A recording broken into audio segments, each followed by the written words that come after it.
To Ukraine now, the capital Kyiv has come under missile attack for the first time since the end of April.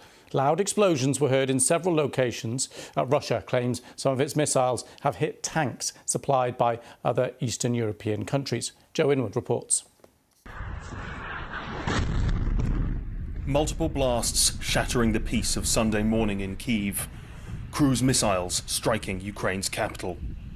Russia says it was targeting tanks and armoured vehicles donated by the Eastern Europeans.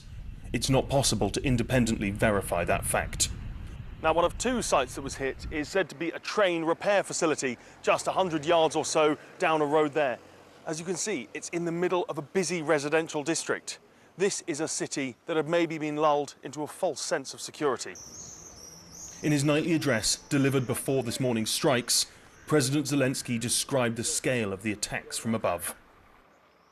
As of this morning, the total number of various Russian missiles used against Ukraine is 2,503.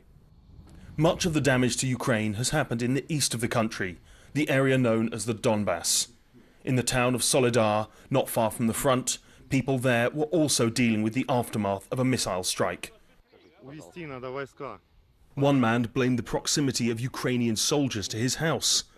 They need to withdraw the troops away from the city, Vitaly said, because if they are standing here, the Russians will hit civilians. Those troops are nearby defending their territory. The city of Severodonetsk is the current focus of Russia's offensive. It had been thought the city was all but lost to the Ukrainians. But then, over the last 24 hours, they say they have launched a successful counterattack. Our chances of retaking the city are high. Severodonetsk is of symbolic importance only, not militarily or strategic. Lysychansk is much more important because it is located on the hill. It is easier for the military to defend and strike. All the while, the Donbass continues to empty. People in towns like Slovyansk know that as long as Russia is on their doorstep, they will not be safe if they stay. Joe Inwood, BBC News, Kyiv.